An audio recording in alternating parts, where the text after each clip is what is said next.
Before we get into today's show, I'd like to take a moment to invite you to share your thoughts and opinions on our work. If you have feedback, ideas, or suggestions regarding any part of our overall platform, we'd love to hear from you. Please don't hesitate to reach out. We're listening. Your insights help us to grow and ensure that we're making the greatest impact possible. To share your thoughts, go to insightmyanmar.org/feedback.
We are pleased to be joined on this episode of Insight Myanmar podcast with Professor François Nosten, who has spent nearly 4 decades on the Thai-Myanmar border, where he founded the Shoklo Malaria Research Unit in 1986. His work has bridged frontline humanitarian care with groundbreaking scientific research, leading to treatments now recommended worldwide. Having witnessed everything from refugee crises and conflict on the border to the post-coup displacement and collapsing health systems, Professor Nosten remains one of the foremost voices on malaria and public health in conflict zones. I should also add that in 2018, France honored him with the Légion d'honneur in recognition for over 3 decades of fighting malaria on the border. Today, we will be tracing his journey from the earliest days on the border to Myanmar's recent crisis with malaria at the very heart of this story. So, Professor Nosten, thank you so much for taking time to join us for this interview. Hello. Thank you for having me. So I want to start, as the introduction indicated, you have been on the border for a long time. You have quite an institutional history of seeing what has been going on at the border, especially through the prism of conflict and especially through disease. And so to set the context for the conversation that follows, you arrived, I believe it was in the 1980s that you first arrived on the border. This is at a time when refugee camps were swelling with people fleeing the conflict. What can you tell us? What brought you to the border at those times? And what do you remember about the situation and the context when you arrived? Well, at that time in 1984, I was working for MSF, which is Médecins Sans Frontières. It's a French NGO, Doctor Without Borders. And I was working on the Thai-Cambodian border, so that's on the other side of Thailand, where a lot of Cambodian refugees had arrived fleeing the Vietnamese army and the Khmer Rouge. So I was working there, and in March 1984, MSF asked me to come to the Thai-Myanmar border, which was called Burma, Thai-Burma border at that time, because some Karen refugees had just arrived from Burma, fleeing the conflict there. And they were settling in not very large numbers, but they were settling in small camps along the river Moi, which is the border between Thailand and Burma. And MSF wanted to have an evaluation of the situation and what sort of healthcare the people needed and so on and so forth. So I came here. That was March 1984, and that was for MSF. And what I remember about it, well, it's 40 years ago, but I remember that Mesot, where I live and work still now today, was a small town, much smaller than now, and that the refugees were living in small camps, a small village. In fact, they were more like villages. There was no any trace, no evidence of any presence of Thai military or police or any authorities checking on them because all the attention was on the other side of the country, on the Thai Khmer border, on the Cambodian border. So here, really, nobody cares. And so we started to work in the camps, and pretty soon it became obvious that the first number one problem, health problem of the people living in those camps, those Karen refugees, was malaria. And there were a lot of cases of malaria. So that's what we started working with MSF on malaria and other diseases, but that's my first big contact with malaria. Right. So then, and malaria is at the heart of this story in terms of how the different strands of the disease and the ability to fight it back with vaccines. How that has changed over the years, and I'm trying to figure out how to navigate and scaffold this conversation because we have several different threads that are interlocking and kind of carry on in their own trajectory. I think before we get deep into malaria, I think the next question I want to ask you concerns the border issues again, because you mentioned arriving there in 1984, and of course in 1988 this is the whole democracy movement, and Myanmar is rocked by nationwide pro-democracy uprisings that ends with a brutal military crackdown. Tens of thousands, largely students, fled to the Thai-Myanmar border, joining these long-standing waves of refugees that were already there from ethnic conflicts, especially in the Karen areas. In researching for this interview, I saw that you would reference this was one of the worst periods you witnessed. The camps were suddenly swelling in size and disease. Malaria and TB were rampant. I wonder if you can, so just 4 years later now from 84, and contrasting this, I think this is also a helpful contrast with today. Can you take us back to that moment post 88? What made it such a breaking point for both migrants and health workers, and how that crisis shaped your path of work from then on? Well, in 1988, that's 4 years later, I was not working for MSF anymore. I had already started to work on this malaria research project. So I had left MSF, and I was working with a team at Mahidol University. Mahidol University is a large university in Thailand, in Bangkok. And there is a network of a research institute linked with Oxford University in the UK. So I had joined that group, and I was working in the camps of refugees on malaria, and I was doing some research work on prophylaxis of malaria, how to prevent malaria from affecting and killing people, especially pregnant women, because a lot of pregnant women in the camps were dying every year because they had malaria during pregnancies. And then in 1988 came, in fact, actually in the following year, in 1989, came the ABSDF students, so the old Burma Democratic Movement of the students fleeing the coup in Rangoon and the violence from the Burmese military. And they didn't come in numbers inside the camps in Thailand. They came more in settlement on the currents on the other side of the border, also on the Burmese side of the border. But what I remember about those and how it shaped the future work is that there was so much of cases of malaria, and these young students were so unused to get malaria because they came from Rangoon and the big cities. There is no malaria, so a lot of them died actually because of malaria, and there were more of the students dying of malaria than from the fighting, and that's put in contrast with the recent years after the coup in 2021, when a lot of young people came from the big cities as well, and So they went all over the place, but in particular they came on the border with Thailand, and they came in the area controlled by the Karen, the Karen groups, and no one got malaria at all. And so the difference between 1988 and 2021 is that in the meantime, there was all these years of work to combat malaria, to deal with the drug resistance, so the resistance in the parasite, because malaria is caused by a family of parasites, and these parasites, some of them become resistant to the drugs, and so for many years we had to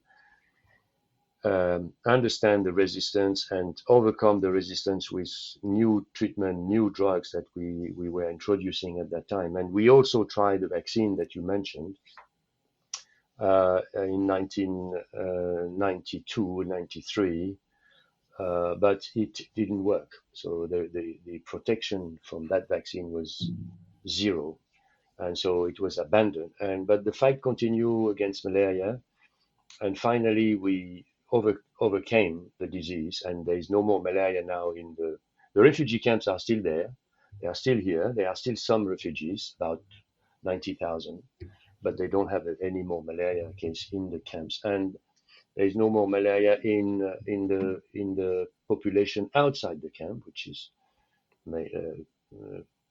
is larger than the one in the camps. The population of non-Thai outside the camps is a mixture of migrants and people fleeing also from the problem in Myanmar. Also in this population, malaria is not a problem anymore.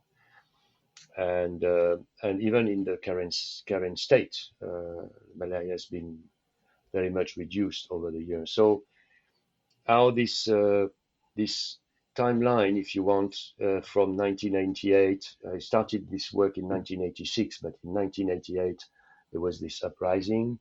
There was this problem on the border. There was influx of refugees, so population of Karen fleeing, but also other villages, other populations.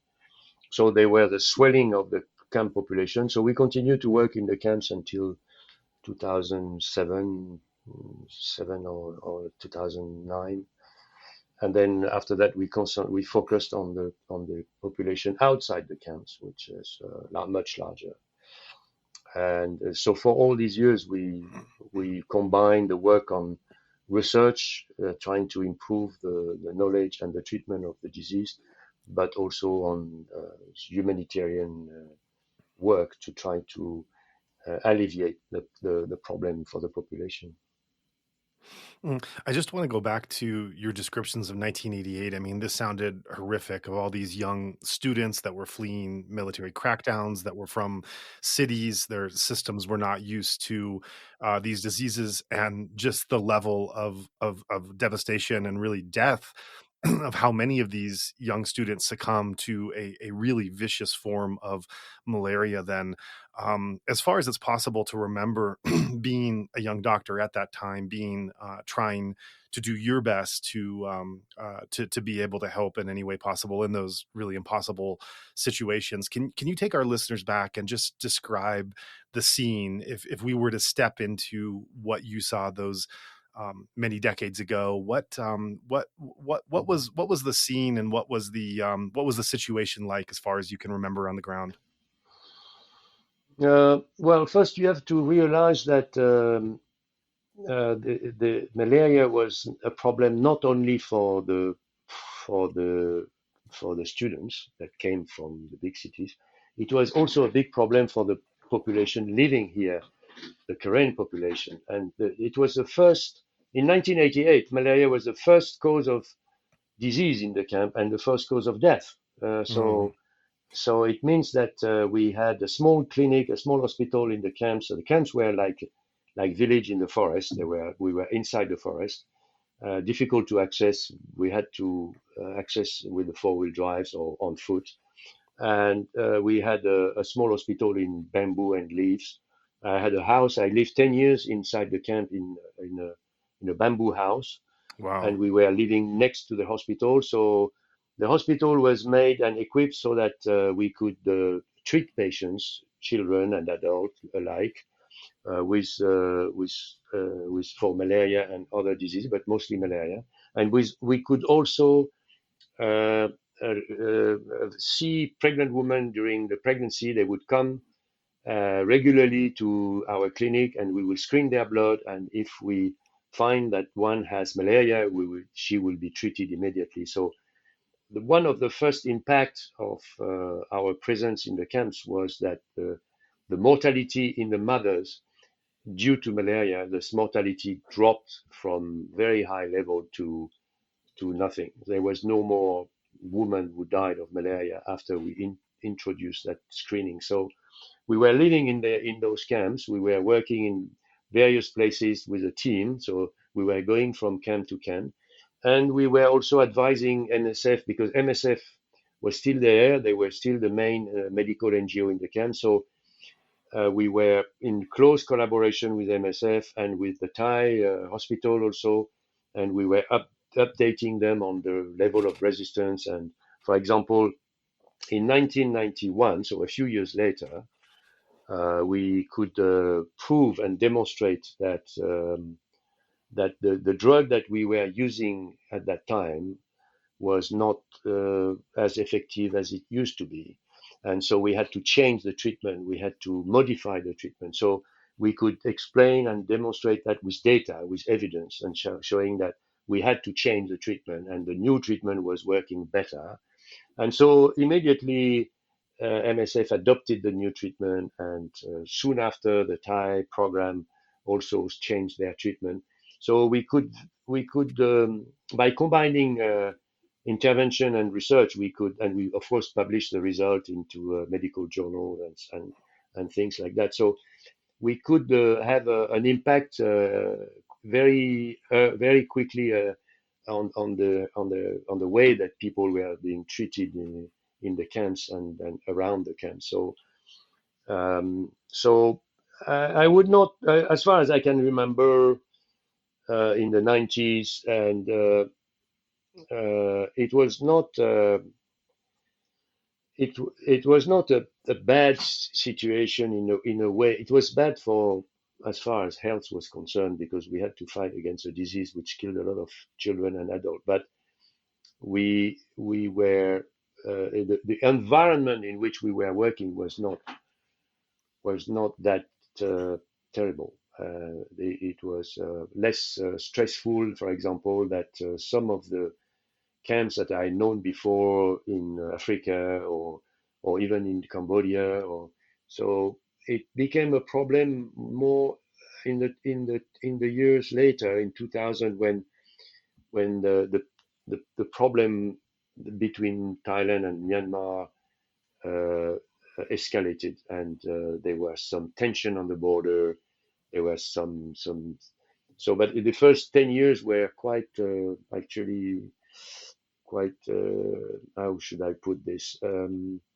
It was hard work. It was a lot of work, but it was rewarding because of the result that we were getting, and the overall environment of work was, of course, apart from the, from some of the violence, some of the fighting.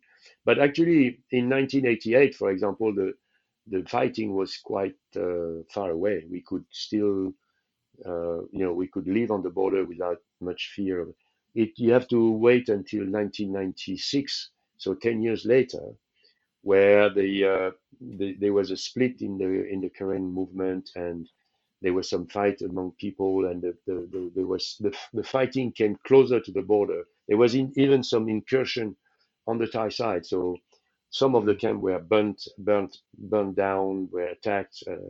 So we had to hide into some bunkers and under fire. But that was later. That was in 1995. So that was more tense at that time. Mhm.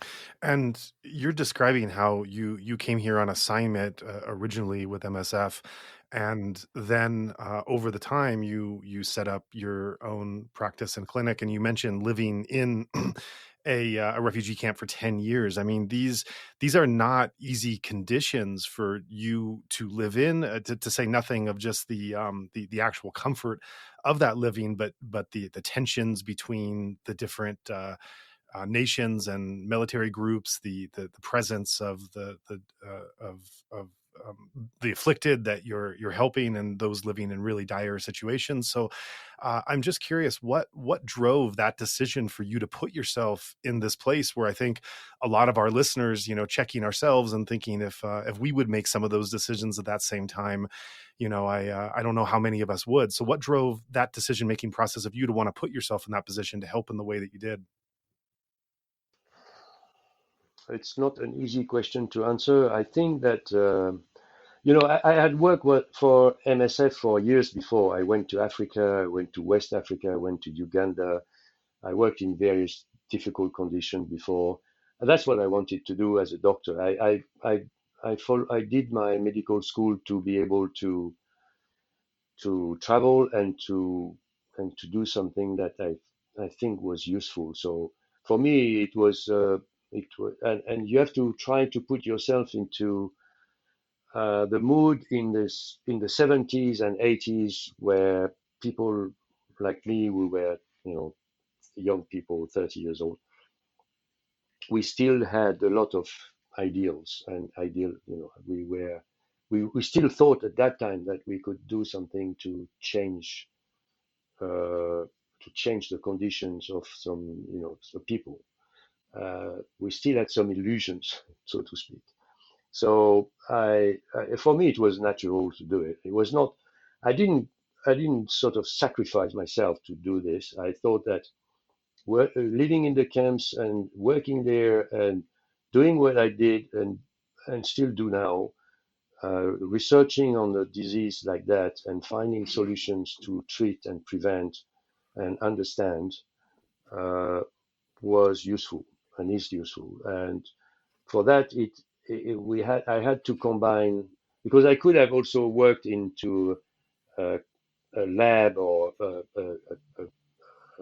laboratory or somewhere in the US or in the West or in England or in France, and work on malaria as well.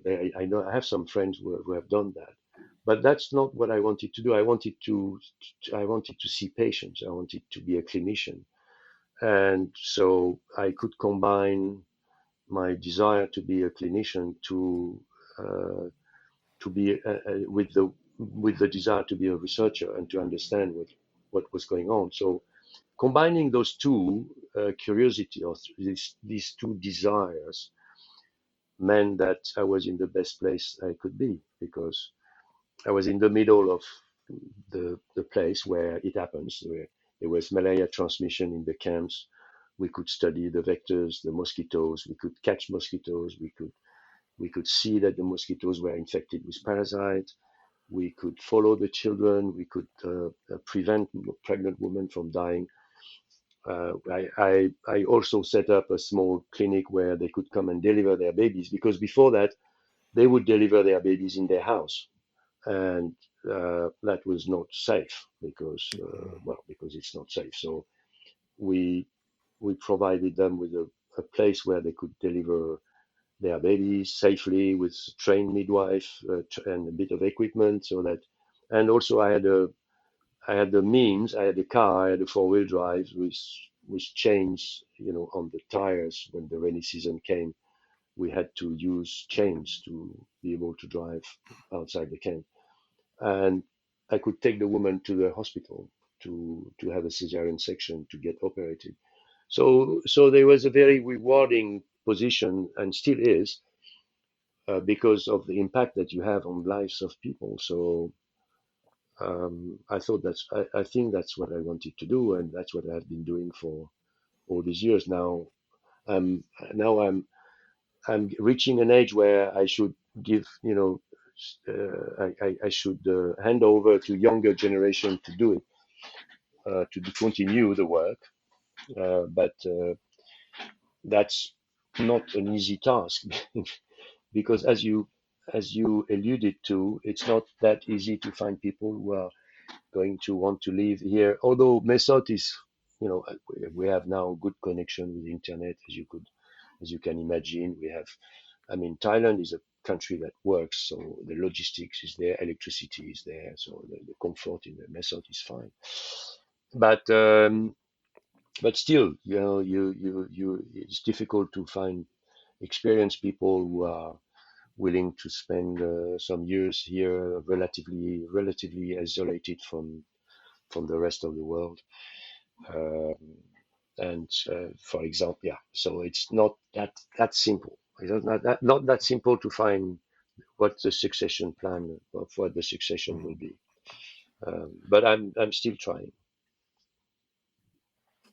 Yeah, I imagine that's a it's a fascinating backstory that you provide, and I want to now shift and move this conversation into the thread of a deep dive on malaria itself. And before we get into that, to provide some background of this conversation. When I first proposed the idea of this conversation, your response was you didn't know if anyone would want to sit and listen for 2 hours on malaria.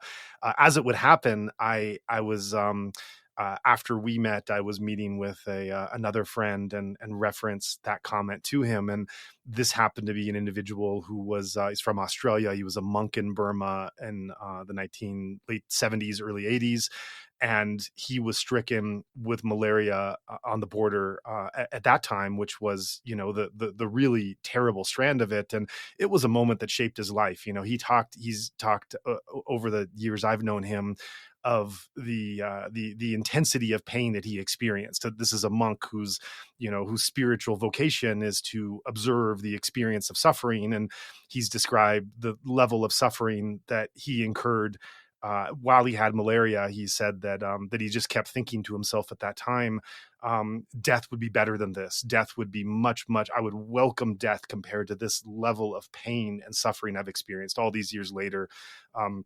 He's referenced that his own journey of suffering set him on an inquiry of the history of malaria, which he then shared with me, which made me much more fascinated than even before to want to do this deep dive into well, not just malaria, border issues, other things as well, but malaria being the center of that. So I want to provide some context that I went through in researching to set you up for a question of your work and your proximity to this disease. The truth is, as I started to learn, malaria has been really one of the great hidden forces shaping much of human history and destiny. Ancient writers suggested that it may have claimed Alexander the Great at the height of his empire. So, malaria was, Alexander the Great defeated everything except for malaria. In Rome, there were repeated outbreaks in the marshes. It weakened the legions and eroded the empire's resilience. Centuries later, it was during the colonial period, it had the nickname the white man's grave, killing so many colonizers in Africa and Asia. It literally set boundaries where empires could expand. And in the Americas, the Panama Canal could not be completed until mosquito control turned back malaria and yellow fever after thousands had died. Shifting here to Southeast Asia, malaria has been as much as an adversary as any opposing army. Look at World War II's Burma campaign. It incapacitated up to 80% of some battalions. Malaria was killing more than the actual enemy, more than bullets ever did. Long after the war, insurgents and military in Myanmar, they have found themselves in a perpetual fight against it in the jungle. And today, as we've talked about, civilians and resistance fighters, they face that same invisible enemy in the borderlands to a different degree. But when to frame this whole malaria conversation, when you step back from the clinic and laboratory and you look at malaria as this global historical thing, how do you see it not just as a disease, but as a force that has shaped the very boundaries and possibilities of civilization? And how has then living through its grip on the Thai Myanmar border frontier altered your own sense of its place in human history? Wow.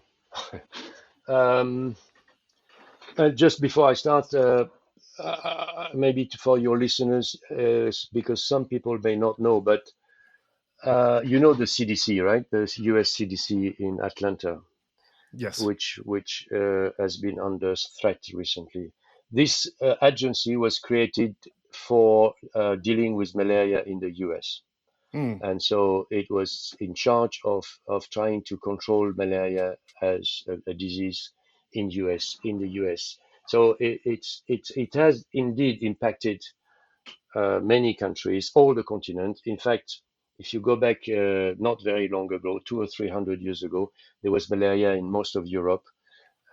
So it has shaped a lot of the different civilizations, and it's a disease which is fascinating. Obviously, otherwise, I could I find it more and more interesting. As more I study it, the more I find it interesting.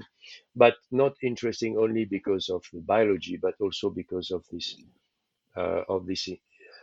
link between the disease and the history of human settlement. And and it's a disease which is very much also linked to human conflict, as you pointed out. But you could also mention about the Vietnam conflict. You could mention about the U.S.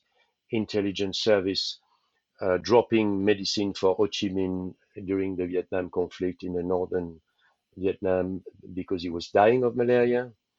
You could mention about Mao Zedong and Ho Chi Minh, agreeing to develop a new treatment because of the casualties during the Vietnam conflict on the northern in for the Viet Cong.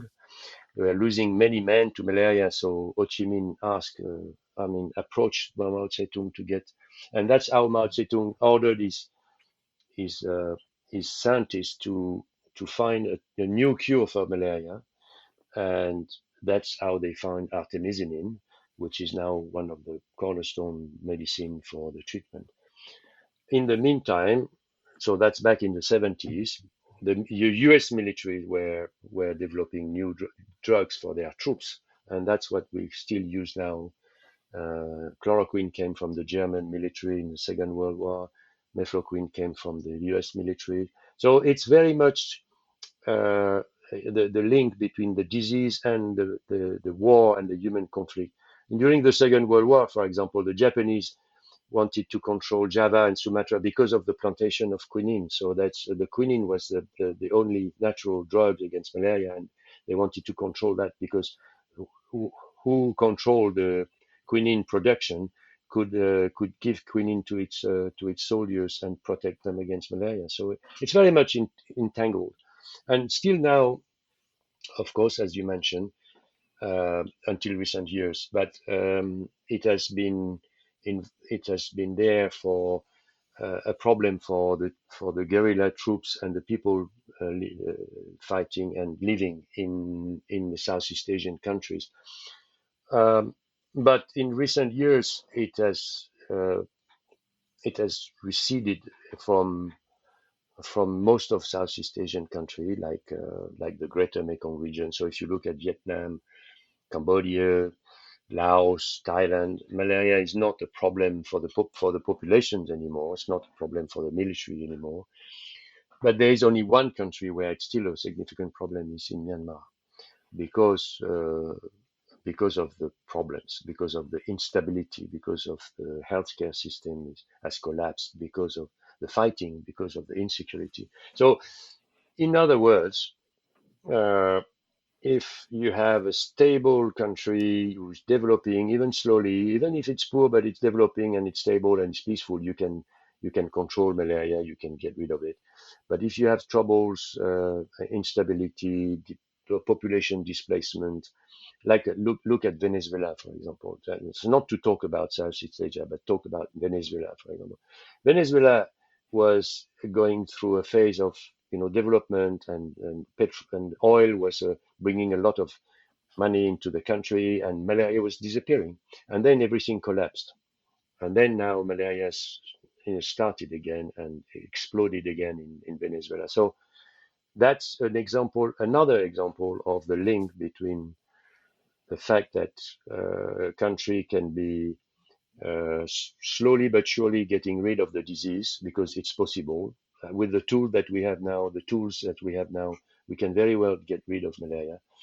But it's not possible to do it if the country is unstable or the healthcare system is too corrupted. It's too, the level of corruption is too high, or there's too much fighting, or there's too much displacement of people, like in Sudan, or in Democratic Republic of Congo, and then that's impossible to win that one. So malaria will still be with us for very, very many years to come. Not because it's impossible to get rid of it because of its nature, but because of human causes of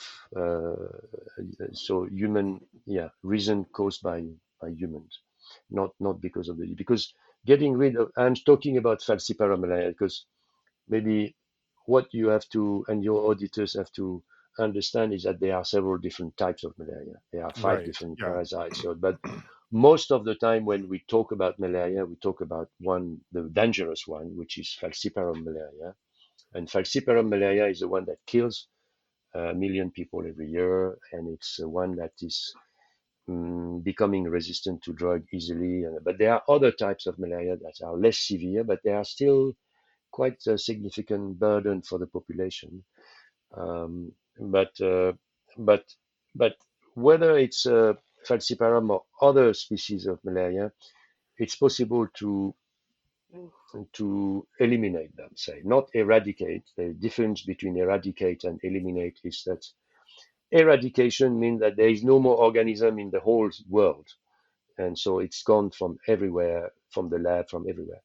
Eliminate means that it's been suppressed as a disease. So it's still you can still find the organism somewhere, the parasite, in a lab or somewhere, but it doesn't cause any disease. That's called elimination. So we can eliminate malaria. We can prevent people and pregnant women and children from dying from malaria. But for that, you need to have certain conditions. And one of the conclusion of this 40 years of work on the border with the population here, which is the border population here on both sides of the border is in fact between different systems. They are not really covered by the Thai system, and they are not covered by the Myanmar system. So they are in between. So working in that population and providing this population with some services, some access to medicine and diagnostics and healthcare, we can see what the impact of the different factors, what factors are needed to eliminate malaria. And by and large, if you compare 1988 or 1990 to 2025, there is there is much less malaria cases now than there used to be. So malaria is not a significant problem anymore. It could come back. That's another thing we know with malaria is that it can go and come back. It did the same in Sri Lanka. It went away from Sri Lanka and came back after this after after troubles in the country. It did come back in Venezuela, for example. So it could come back to current state easily. It's not completely eliminated, but it could rise again. Now it's a significant problem elsewhere in Myanmar. We don't have exactly the figures because there are no reliable data, but we know that there is still a significant problem. So it's not a problem very much in other parts of Southeast Asia. So people can travel to, let's say, Cambodia, Laos, Thailand, of course, and Vietnam without risking getting malaria. But in Myanmar, it's a different picture. So as we track and trace the development over time of malaria, it's as you pointed out just now, it's important to talk about these different strands and the 5 different strands, 2 of which are quite prevalent in Myanmar. Looking at the strand of, and I hope I'm pronouncing this right, the falciparum. Looking at this strand of it, which has been much more vicious, but also been not as prevalent today. But malaria is often discussed in terms of statistics, but for millions that suffer from it and ultimately succumb to it, it's a profoundly personal experience of suffering. And it begins with a mosquito bite. It's a silent incubation in the liver before erupting into these cycles of fever, chill, sweat, exhaustion, sometimes in the case of falciparum, leading to seizures coma, even death, as we've mentioned. You've treated thousands of patients in your medical experience, many of whom have been at death's door. Can you describe? So we're going beyond the numbers and understanding how this disease is really impacting people as they get it. Can you describe what it actually feels like for those who were so unfortunate to get this strand of malaria, both for the patient enduring it as well as the medical staff and the doctor that is trying to pull them back from the brink? Well, I can try, but I cannot speak about my own experience because I never got malaria, so I don't know exactly what it does to you. But I can share with you what my experience as a physician is to treat patients with malaria, and so it can take a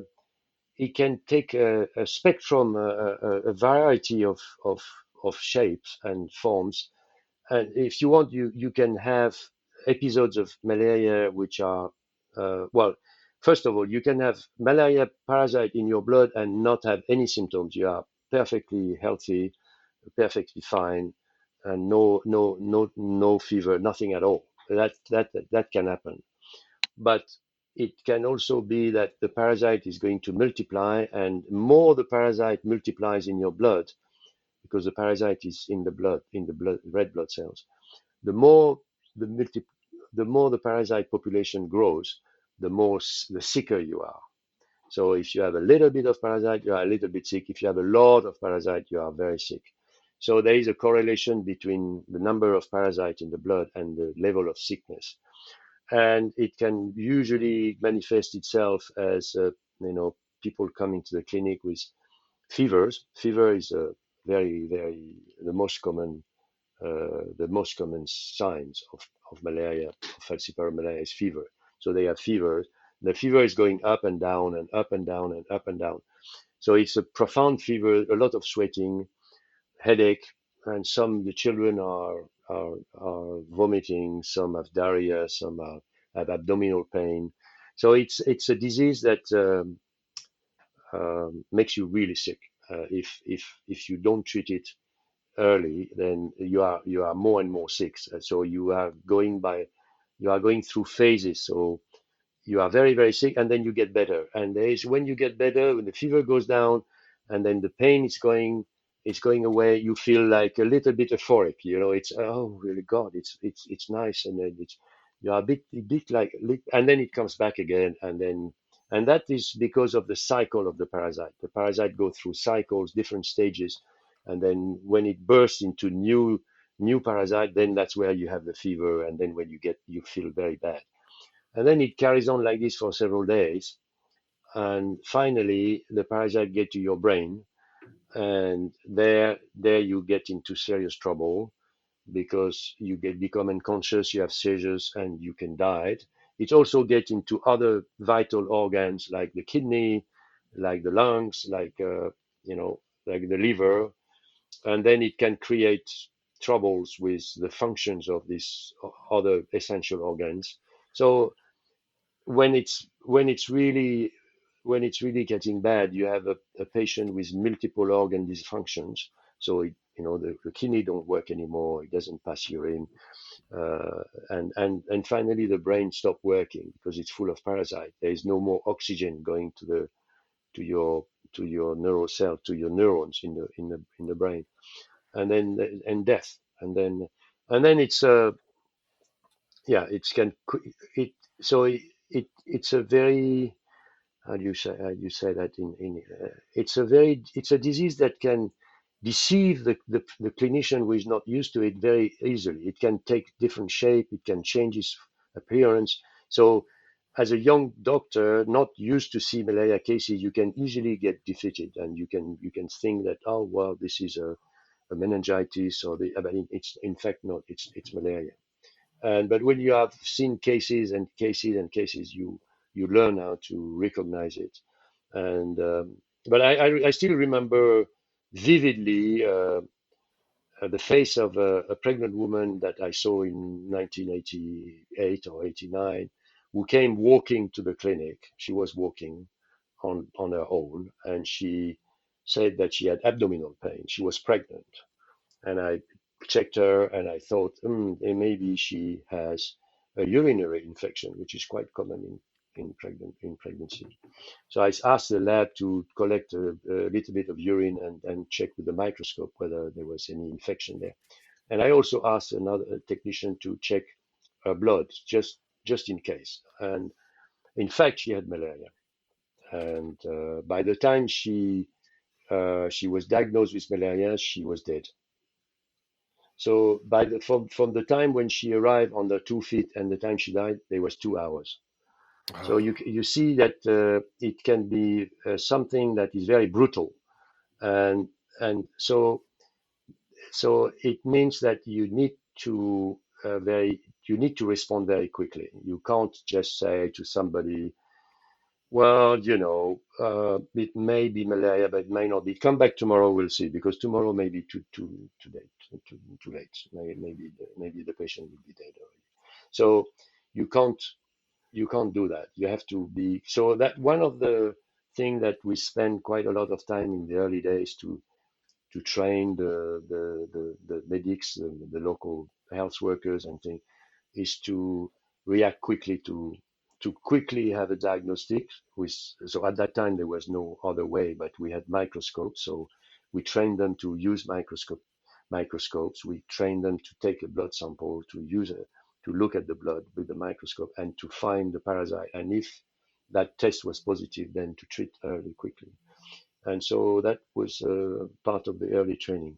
And when you do that systematically, you test and treat systematically early, quickly, then the people don't die anymore. And then gradually the number of cases goes down, down, down, down. And finally you eliminate it. You have to be perseverant and patient, and you have to continue the effort for long enough, but at the end it works.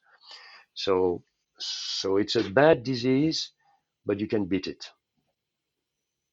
So let's talk about beating it then, because that segues right into how, as we're talking about these particularly devastating impacts of the strand of falciparum, we're talking about decades ago. The story that you told is decades ago. The story of my Australian friend is decades ago.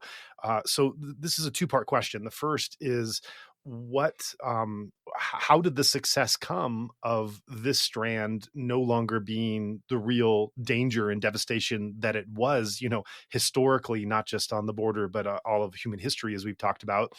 And then on the flip side of that, we have the vivax strand, which is less often fatal, but it's far more stubborn. It hides in the liver. You relapse again and again. And I see that 90% of cases now on the border are, as I understand it, are now VVAX.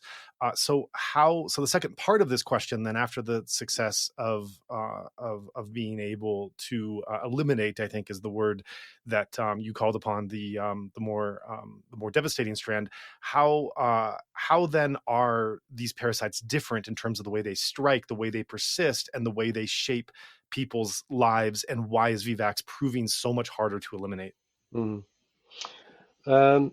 Well, first part of the question. So on falciparum, it has been a success here. It has been a success in other parts of the Southeast Asia. It's been a success in some countries. If you go back in time, in the 18th century, there was a lot of falciparum malaria in Italy. And so it's been eliminated from all the European countries.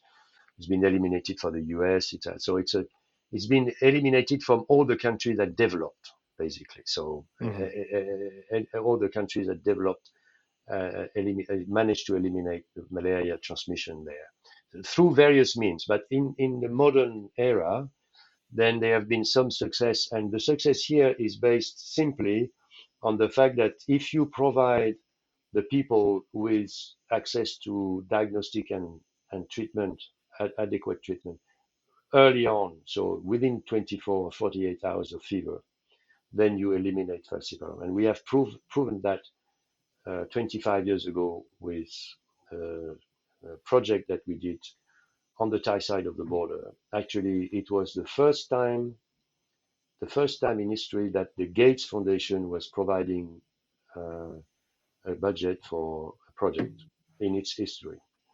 and they provided this budget for us to eliminate falciparum from the Thai side. And that's how we did it. In every village, we trained somebody to use a test, not microscope, because it was that time at the beginning of the rapid diagnostic test. So it's very easy to teach. It's very easy to do and to treat. And so 1 year later, malaria was gone from the Thai side. And so we did that again on the Myanmar side, on the Burmese side of the border, and that worked as well. So the elimination of falciparum from all the village is simply the fact that if you can provide in the village, at the doorstep of the people, quickly a diagnosis and a treatment, so that the mother doesn't have to take her child 3 hours walk to the next clinic, but it's in the village where she lives, where he lives, where the father lives, where the child lives, that if they have fever, within 48 hours, they can have a diagnosis and a treatment. If you do that, you eliminate falciparum malaria. So that's how we did it, and it works. You just need to be able to do it. So you understand that what it means is that you have to be able to supply each village with the tests that they need for malaria, the treatment that they need to treat the patient, falciparum cases, and you need a bit of training. But you need that. If you can do that, if you have that, and you leave the people in peace, so they are doing their farms, they are doing their work, they are living their lives, then it works. If you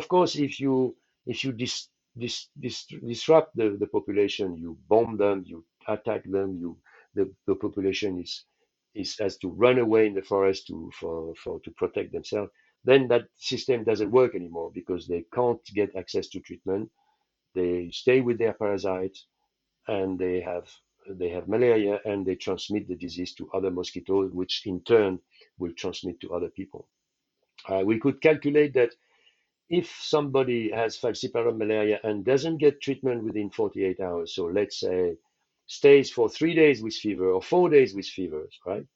He or she would infect about 20 other people because of the mosquitoes. So knowing the mosquitoes here, knowing how you get bitten by the mosquitoes during the daytime, in the forest, outside, indoor, outdoor, then you are going to transmit malaria again. That's how we explain that in recent years, after the coup in 2021, there was so much disruption in the life of the people in the current state that there was a restarting of malaria falciparum cases.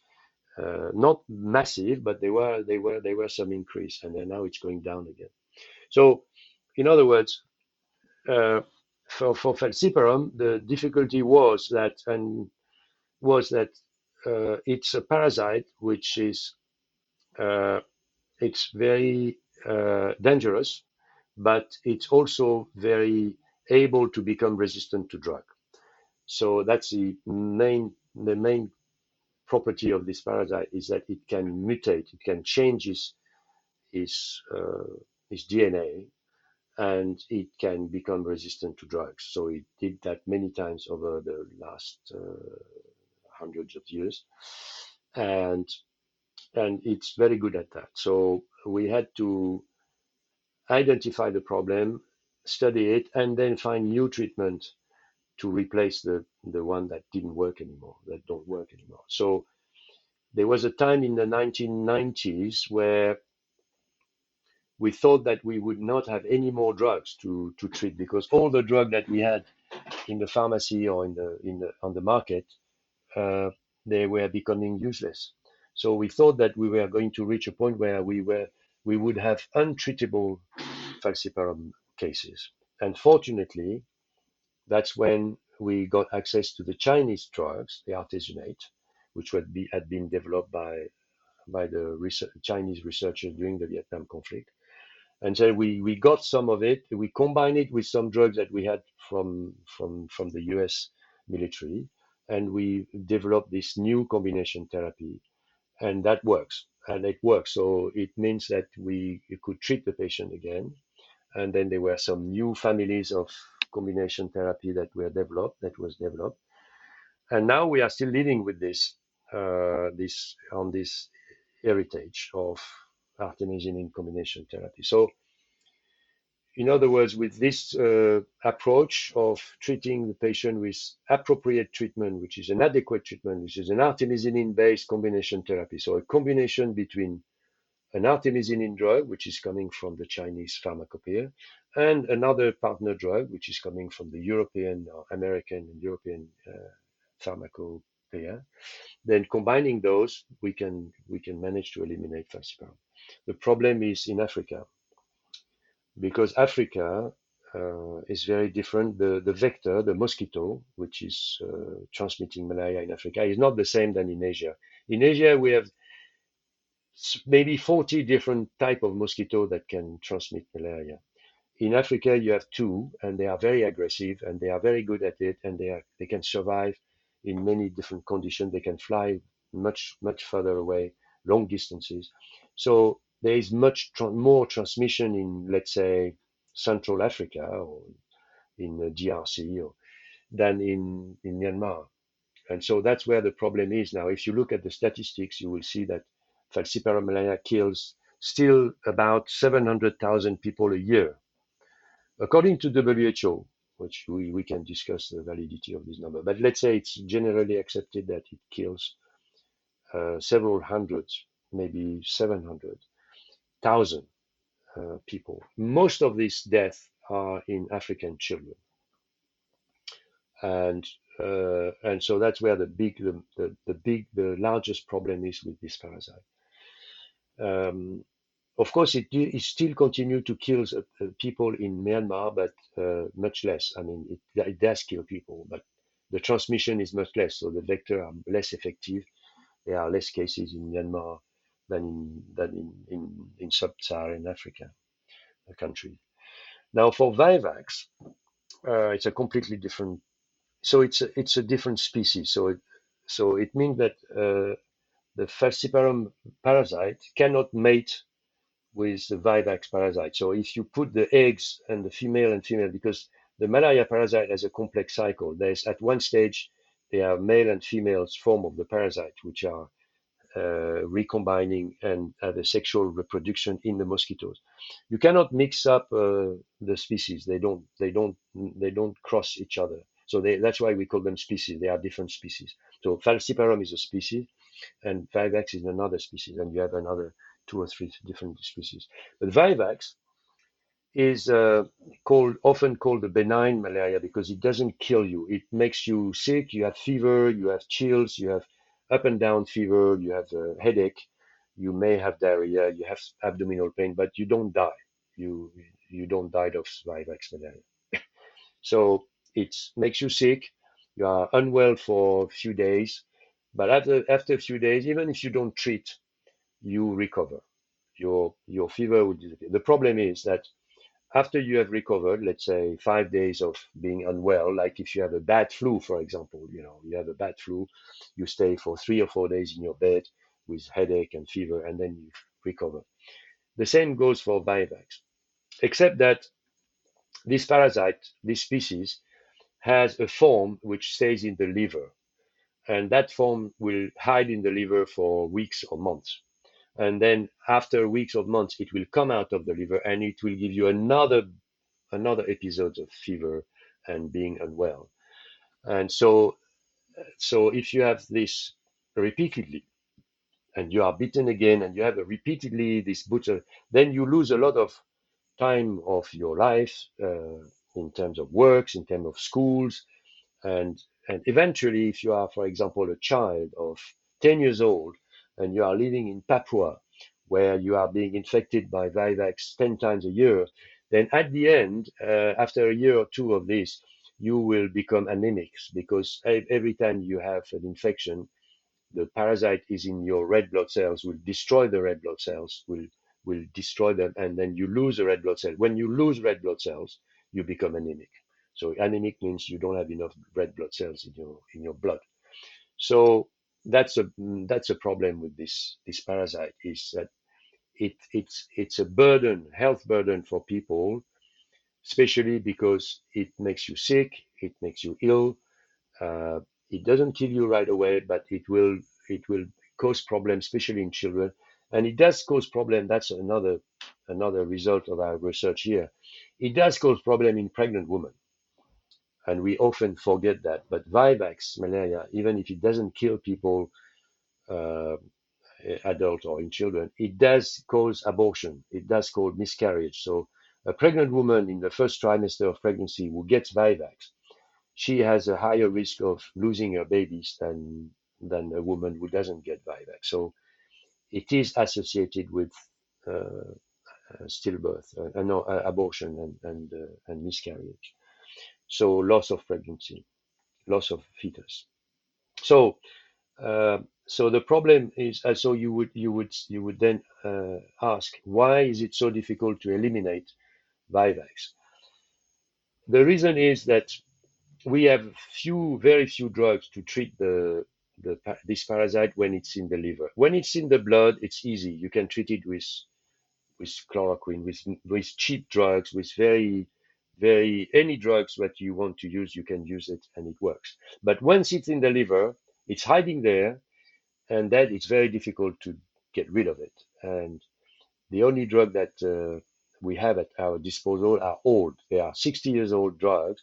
They have been developed at the time of the Korean War, and they have been developed again by the US military, because the people coming, the soldier, the GIs coming from Korea had, a lot of them had Vivax.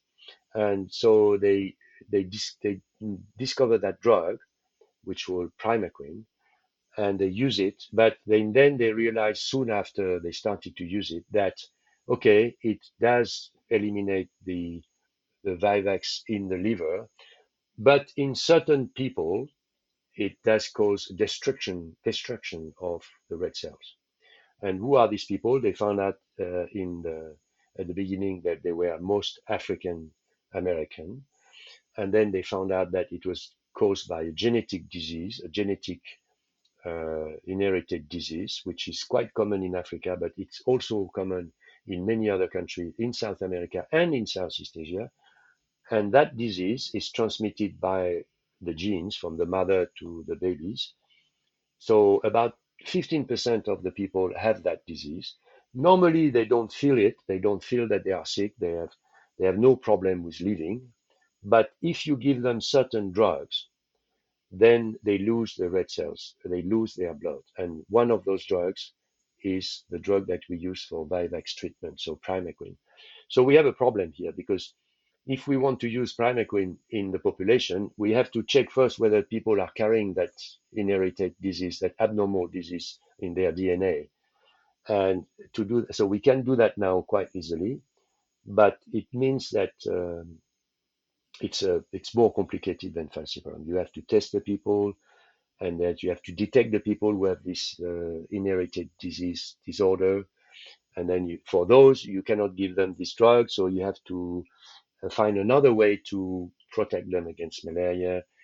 It's not easy because you have only one drug. And so, yeah, it's complicated and it's difficult. Having said all this, you can eliminate Vivax, because if we go back to the beginning, I told you that in 1986, 1988, I was living in the camps. At that time, in the camps, in the refugee camps on the border, there was a lot of Vivax cases. There was more falciparum cases, but there was a lot of Vivax cases as well. So we had both, basically. But now in the camp, you don't have any more falciparum, but you don't have any more Vivax either. So it means that both species of malaria have gone. And so if you have time, you can eliminate falciparum quickly, because it kills people, so it's a nasty parasite. Eliminate it quickly.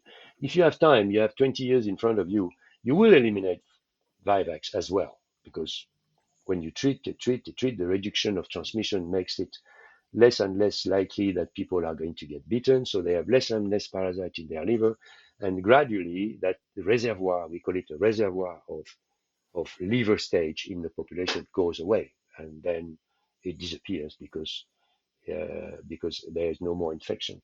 So the last liver forms comes out. They give you the last boots of fever, the last episode. You treat them, and that's it. So if you have a lot of time in front of you, it's okay. You can get rid of Vivax as well.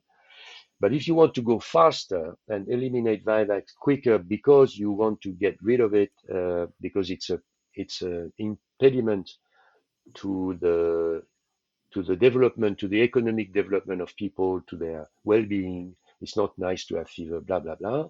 All that for good reasons. If you want to get faster, you have to find strategies to eliminate that parasite, including the form in the liver. And that's what we are working at the moment. And it's difficult because no one knows how to do this, basically, at the population. You can find people who will tell you that they can kill parasite in the lab, in the liver cells in the laboratory. But that doesn't mean you can do it in the people. And so we are trying to find out the way to eliminate that parasite also from the population quicker. But of course, the instability, the fighting, the displacement of people, the lack of funding, all these problems don't help. It makes it more difficult to reach that goal. So I don't know whether we will succeed or not with the vivax elimination. The other species, ovale and malariae, are very small. They are, and don't ask me why they are very small because no one knows. But they are very rare. You can find them, but they are very rare. They are very mild. They don't give people big problems, and they are easy to treat. So when we find an ovale or malariae, we treat them, and that's fine. There is another fifth uh, species which called nolzai, and it's not really a human species. It's a species. It's a malaria parasite from the monkey, from the macaque monkeys. And then it has been transmitted to humans. So in the south of Thailand and in other countries, you find patients, human beings, who have been infected by a mosquito bite carrying that parasite. And when that goes into a human, it makes that human very sick. And it's a bad episode. It may even kill you. There are not so many cases, but we see it as an increasing problem. So if you want, you can draw a parallel between this increasing problem of this parasite coming from monkey to human. And you can draw a parallel with the virus that has jumped from animal species to human in the past. And that has happened with the SARS, maybe with COVID, etc.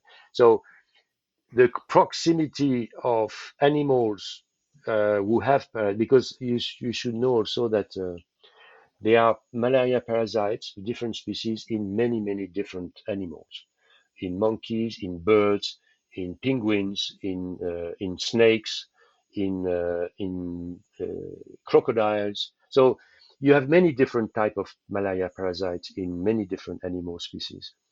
And those parasites of animals usually, vast majority, don't infect humans. So if a mosquito bites a crocodile and get the parasite, that parasite is not going to make it to human being because it cannot survive in the human blood, except nolzai. Nolzai is a parasite from the macaque, and it's very common in macaque, and it can sometimes adapt to infect human. In fact, more and more often in the south of Thailand. We don't have it here. We looked for it, but we don't see it here. So for us on the border and for most of Myanmar, as far as we know, the most problematic species of malaria are falciparum and vivax. Right. That's a lot there. That's a lot of really specific information that is highlighting what's happening from a medical standpoint in that geographic location and over those years. And through that description, you reference the difficulties of treating the disease given the political instability, the fighting, the displacement that's taking place. And so I want to return to that thread and also and connect that with an earlier discussion that we were bringing up of just where malaria specifically and disease in general, where that has played a role in conflict globally and historically. On the Thai Myanmar frontier, we see the same pattern holding, that war and displacement are repeatedly driving families into jungles or overcrowded camps, creating ideal conditions, not just for malaria, but TB, diarrhea, other types of diseases. But the story runs both ways. Illness also weakens fighters and civilians alike. It saps morale, it disrupts supply chains, it limits how long people can hold out. So from what you've seen in your specific vantage point on the border, how do you see conflict and disease feeding each other, with fighting shaping these patterns of illness and then disease in turn shaping the course and limits of conflict? Well, I think for the first part of the equation, fighting and instability and displacement have obviously a negative impact on disease, because when you introduce those elements into a population, wherever it is, then disease will flare again. So whether it's malaria, whether it's TB, cholera, and even disease which we thought were on the verge of elimination, like whooping cough or polio, are rising again, because it happens here, it happens everywhere. So in that direction, it's obvious that fighting disruption and instability and insecurity are fueling, all these factors are fueling the transmission of disease, especially the communicable disease. So that's what we see on the border here in the population. We see more and more cases of TB and more cases of uh, of whooping cough, and we had even a case of polio not long time ago. So that is obvious, and that has happened times and again in many different parts of the world. So we know that from many years ago, and that if you have a conflict zone, if you have a fight, if you have instability, you are breeding ground for all kind of disease. The other way around, how disease are shaping the conflict, that's more difficult, because yes, of course, there is a classic example of, yes, during the Vietnam conflict, the US military had a lot of problem with malaria, and so they developed their drug. And the Vietnamese, on the other side, also had a lot of problem with malaria. So probably during that conflict, you have something to do with the disease shaping the combatant force and the people. I don't know if how big the role was, but it was not negligible. But here now in modern time, how does the malaria affect the conflict in Myanmar? I wouldn't know. I don't think it does have a, because the various I mean the various parts in the conflict, the various fighting, the various armies, so to call them armies, they are aware, they are aware of this, and they are taking precaution. They have medical supply for themselves and things like so. They are protecting themselves, and the transmission, at least in the current state, is not that high. So yeah, there are cases, but I don't know whether it has a real major impact on the level of conflict. Plus, the nature of conflict has changed. You see, if you compare the Vietnam conflict with the current war in Myanmar, now they are using drones, they are using, airstrikes and things which they never used before. So all this is a different type of fighting. The result, what I'm most concerned with, is the population, is the impact on the population, and the population of farmers and villagers. If they have to move from their place and they have to run, that is not good for controlling disease, and that's how you create transmission of whether it's malaria, TB, or cholera, or other things.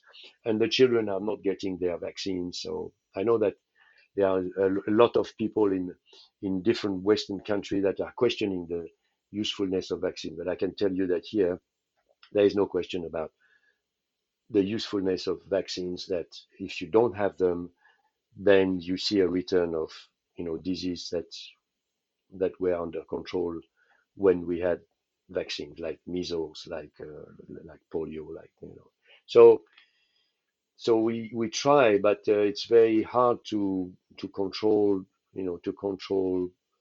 those disease with with this environment. So so on the top of all these problems of insecurity, fighting, and instability, we have other problems like funding has been cut, and the political problem on between different sides and between different factions, different countries. So all this accumulates and makes it more and more difficult to control more and more difficult to control the impact of those infectious diseases. So what role does each of this parameter, what role does it play? What's the level of contribution of this versus that? It's a bit difficult to disentangle, but I would say that that in the big picture of things, instability of the system in Myanmar is creating a security threat for the people in living in Myanmar, but also living on the border and beyond. Because when you have a country where the number of people with tuberculosis is increasing, these people with tuberculosis are going to circulate and try to find work and find treatment elsewhere. They are going to go around. They are going to go to Thailand, and they are going to go to India. They are going to go to places, and that's where they are going to contaminate other people. So, so I think it is indeed a security threat for the people in Myanmar itself, but also for people beyond the border. So that's it. That's for me. That's the most important.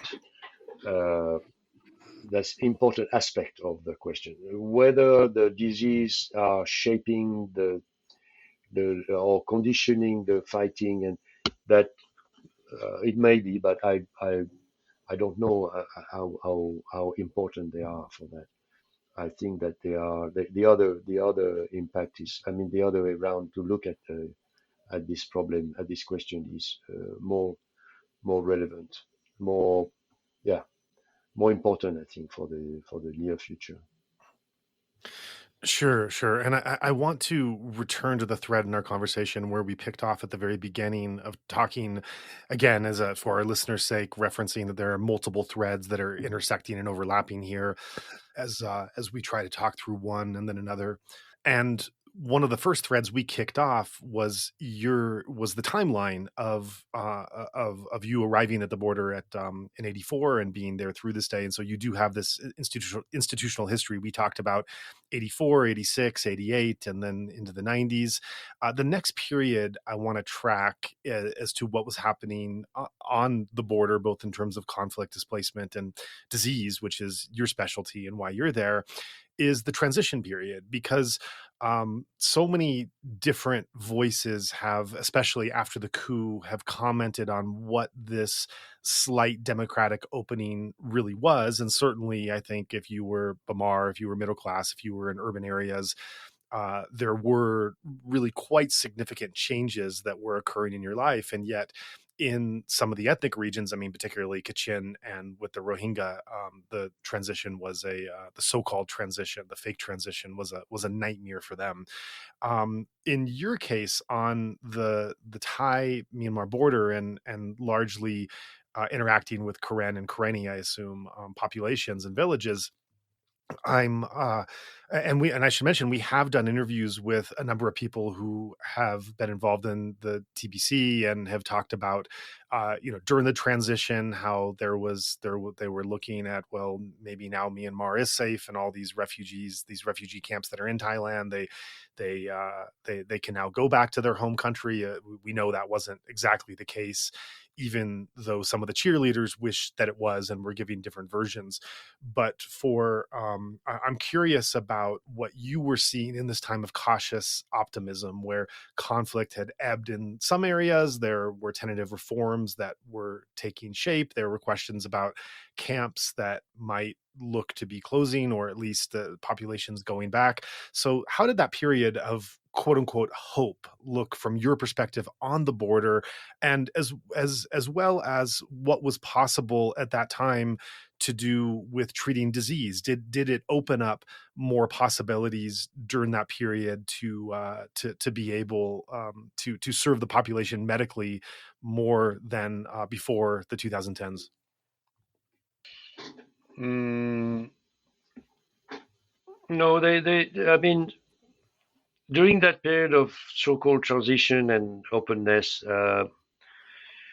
there was a time where we could see and we could hear and we could feel that there was something happening inside Myanmar. But on the border, things were not really that spectacularly, changing. There was no spectacular change. The people in the camps were, yeah, the mood was a bit better and upbeat, but only few people were seriously considering going back because they wanted to see what was going to happen. And uh, and you have to also remember that at the time of these 10 years, let's say roughly 10 years, um, there was in the current state, there was a lot of uh, um, breaking up of different factions. And so you had on the one hand, you had a country in Myanmar where things were going to look at, going into the right direction with openness and opening, except for the Rohingyas at the end, but otherwise, what's going to look like it was going into the right direction.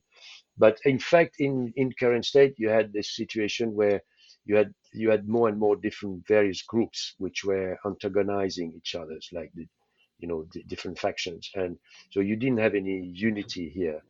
And so that created a sort of sense that, okay, maybe there's something happening in the country, but for the current state, it's not really there yet. I mean, there is no sense that we are seeing the light at the end of the tunnel. And then that happened the fall. So uh, the Rohingya crisis, and then the problems that followed up, and then finally, and all the way to, let's say, the COVID pandemic and something. So um, whether it was easier to work or not, I would not.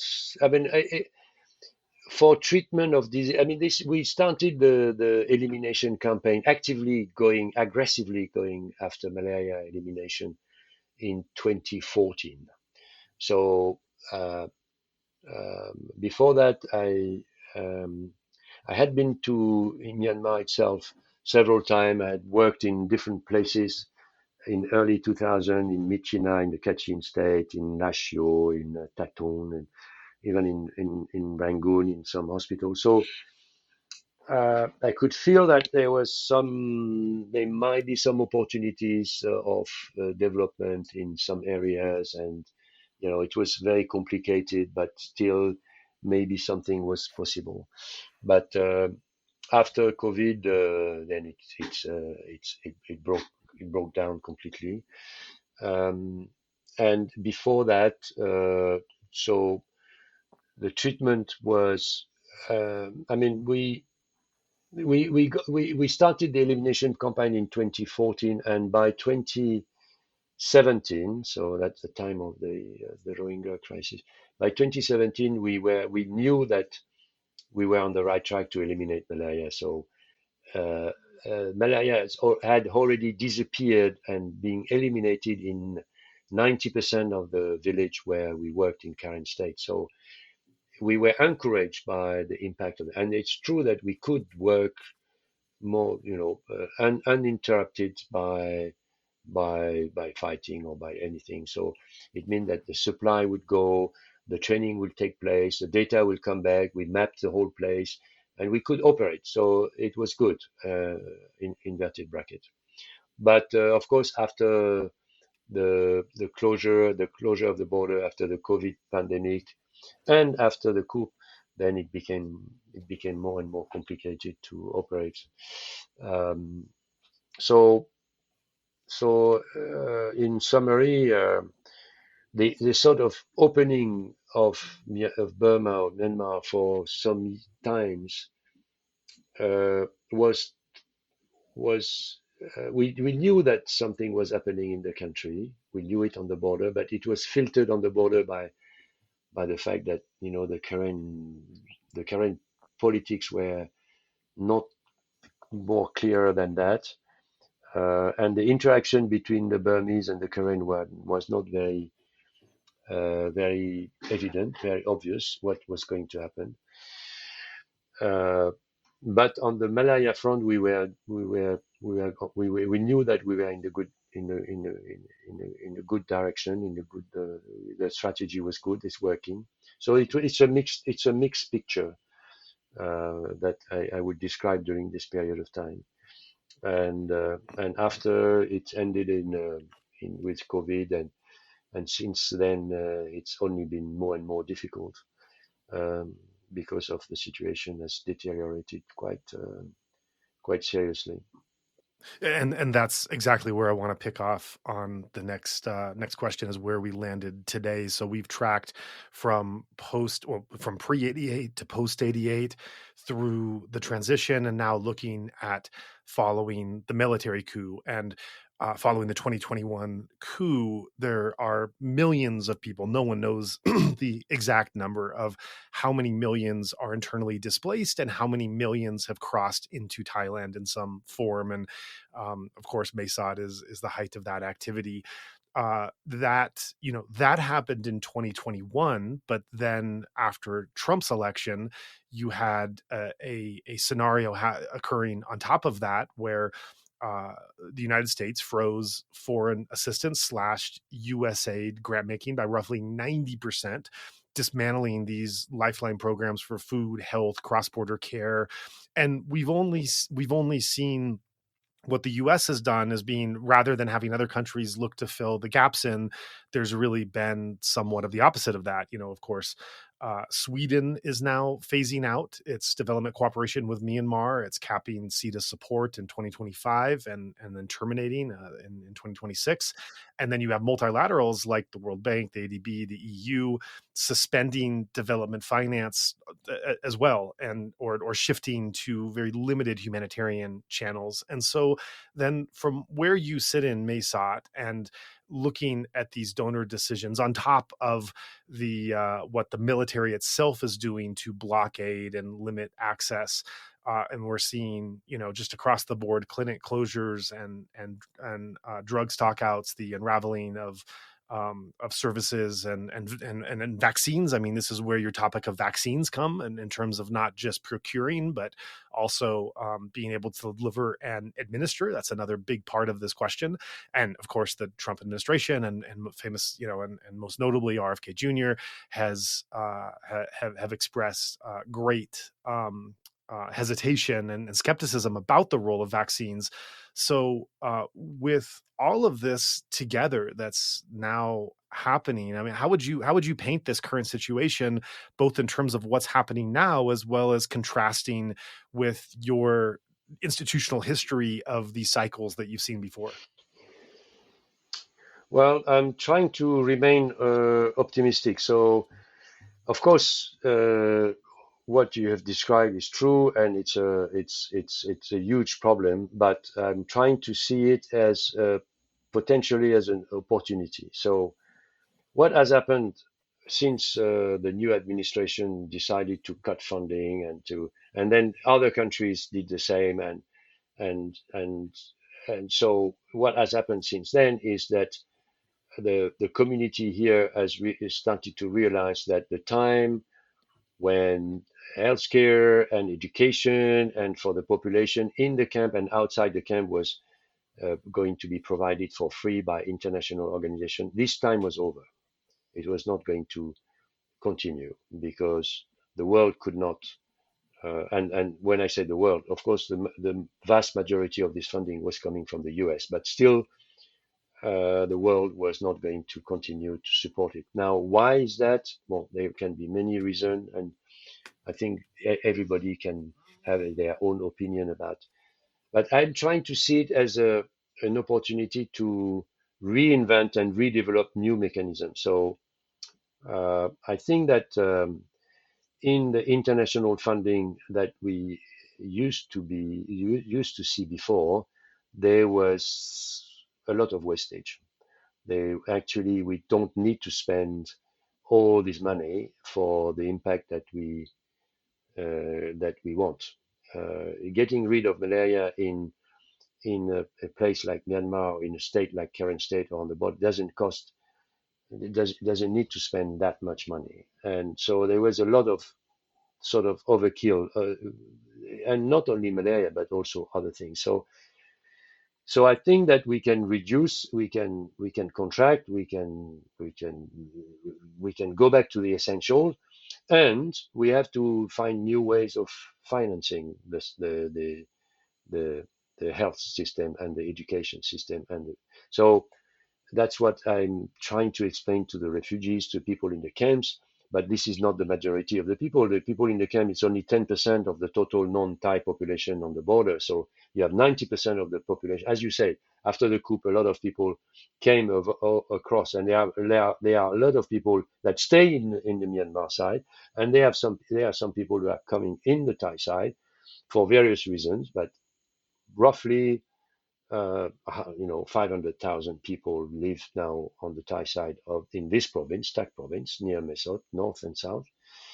So the healthcare for this population is not going to be coming from donors anymore, because the way it is, and so we have to develop new strategy to fund it. And some of this strategy may involve that the host country, which is Thailand in this case, has to look after these people more, because actually a lot of this population is coming here to work, and their work is generating uh, wealth for Thailand, because that's how it works, right? So in return, Thailand has to contribute to health, and it does. It does contribute to health. It doesn't cover 100% of the needs, but it covers quite a serious proportion of the needs. Then have the specific problem like tuberculosis or malaria, which needs some technical skills, and they are very open. The Thai are very open to advice, collaboration, and working together with us and with NGOs, with other people, to find the best way to deal with this problem. So there's no there's no attitude from the Thai health services and the Thai Ministry of Foreign Affairs and to say we are going to deal with it, go away. They are not saying that, and so it's good. They are very pragmatic, and so I think that is a positive sign. Now, of course, if the situation in Myanmar continues to deteriorate and there are many people more coming, and it's obvious that Thailand cannot absorb all the problems of Myanmar. That's not how it works. So there is a stage where the situation in the country, in Burma, will be so bad that it's a completely failed state and completely broken down health system, that something will have to be done about it. But what, I have no idea. So I'm trying to remain optimistic for the small bit that can be done here, and we can try to support and try to find some additional sources of funding if we can somehow, and reduce the unnecessary spending to the minimum. But for example, to give you an example, for 40 years, the people in the camps have been fed by the TBC that you interviewed, the group of organizations that provide food for refugees. This food was bought by different funding source of different countries and different churches. And uh, now that there is no more funding, the Thai authorities, the National Security Council, has officially approved a policy allowing the people in the camp to work outside the camp. so to be part of the workforce. And so that is a move which is very important because it means that these people, instead of being in the camp and being receiving food from donors, will be able to. I mean, some of them will be able to go out and work and get paid for their work, and then with that money buy some food. So it's a shift into what's going on the border, and I think this shift is given the fact that Thailand is a country which, despite what we hear and what we read, despite this, in fact, it's a country that deals with this problem very pragmatically and very efficiently, unlike many developed countries, which I will not name, but you see what I mean, who are getting rid of migrants or not treating them or expelling them. Thailand doesn't do that, and so uh, I think that given that Thailand is a country where, uh, unlike the other country bordering Myanmar, which is China, everybody knows how China works. India, which is completely cut off from Myanmar, and with Assam state, they have a rebellion there. It's very militarized. Bangladesh has its own problem and cannot deal with 1 million Rohingyas refugees anymore. So Thailand is the only country where something can happen, can be done, and it's doing it. So as long as Thailand remains what it is, I think there is a hope that something can be done for the border population and the population which is relying on the border to survive. But if the situation continues to deteriorate in Myanmar, despite the election, despite whatever, then it could reach a point where it's really becoming too unstable and too degraded, and that the countries around are going to and which country around is going to react and to intervene? It's not the US, I don't think so. It's not Europe. It's not Australia or Japan. It's going to be China because China has geopolitical interest to. So is China going to deal with the health problem like we have been trying to do with the Thai, with the different institutions for the last 50 years, 40 years? I don't know. I don't know what's going to happen. But waiting for that day, we will continue to try to deal with the problem as we identify them, which are for communicable disease, for infectious disease, malaria, which is not a problem anymore, but we continue to suppress it until it disappears for falciparum and vivax. We're trying to find out how to do it, to do this, but it's not a big problem anymore. Tuberculosis is a serious problem, and providing vaccine to children if we can, but it's very hard. But we think I think it's really important because of the consequences of not immunizing children, and continue to provide for the future of their existence, to provide pregnant mothers with safe delivery so that they can give birth in reasonable condition and reasonably healthy babies and mothers. So that's what we are going to continue to do. How long we are going to be able to do this, I have no idea, because the US cut of USAID money and foreign aid money has meant that IRC, which is the International Rescue Committee working in the camp, has gone from the camp, so it's left the camps. And we are going to be affected probably next year by the cut in funding from Global Fund, because the main contributor to Global Fund is the US, and it's the US administration. So when talking to some US officials from the embassy and from the US CDC recently, uh, they say that we better wait for the midterm election to see what happens in the country. So we will see. It's another sort of stepping stone or deadline for that we have to watch is what happened in the U.S. politics. But worldwide, I don't know. I have no idea what's going to happen. It's what's going to happen in Myanmar for the next, in the foreseeable future. Let's say 5 years. I have no idea. Um, I'm not very optimistic. I think it's going to get worse before it gets better, because the towering figure, the emblematic figure of Aung San Suu Kyi is fading fast.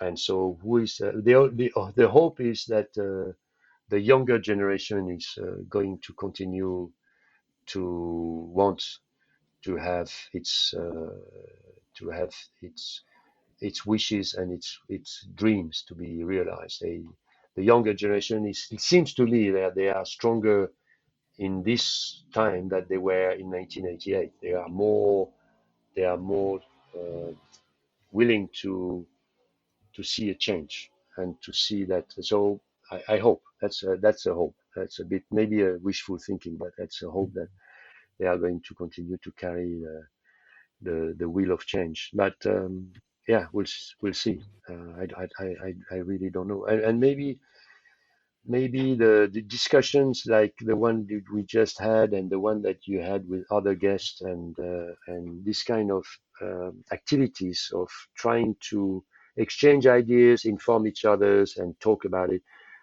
using means like this, this internet connection and this podcast way, which didn't exist in 1988. We didn't have that, and so now we have those tools, and maybe they are going to help. That's my hope, at least.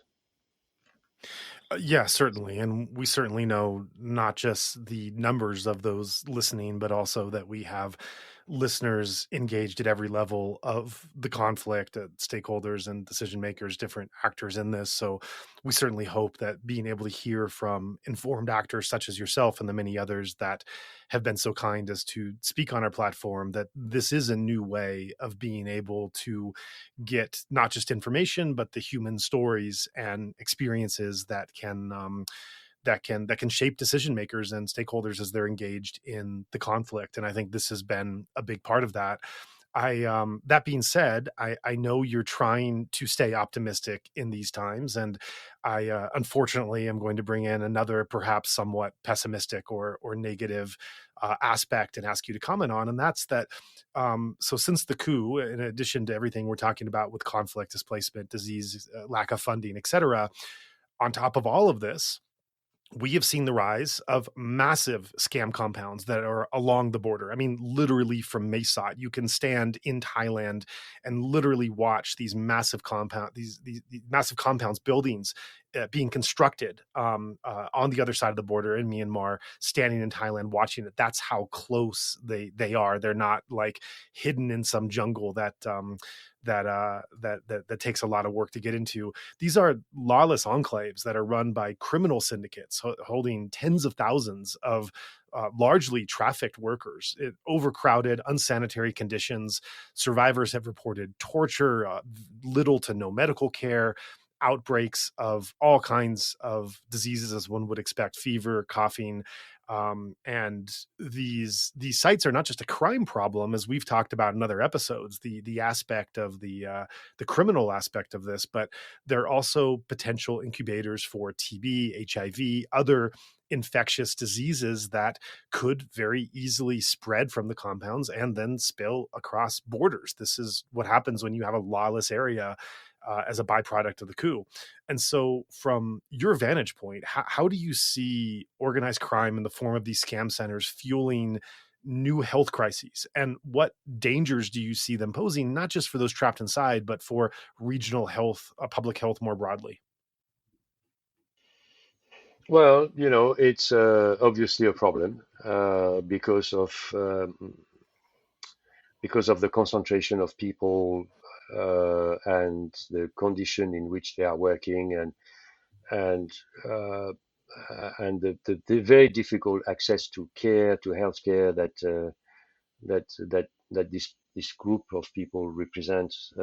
So, yeah, they are a problem. They are a problem, and they are a problem for for health.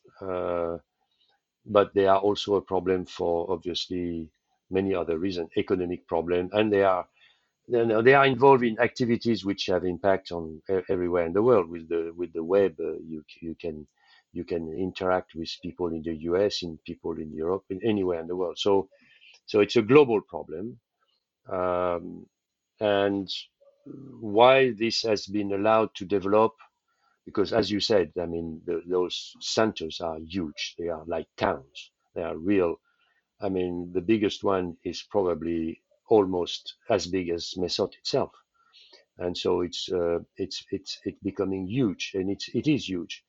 So how it has been allowed to develop and operate in plain sight, that's I don't know. It's puzzling me, but we have to we have to continue to work despite this, uh, and and to come back to the problem of communicable disease, then obviously um, I think the health authorities, not in Myanmar because they are not concerned about this, but in Thailand and elsewhere, they are concerned.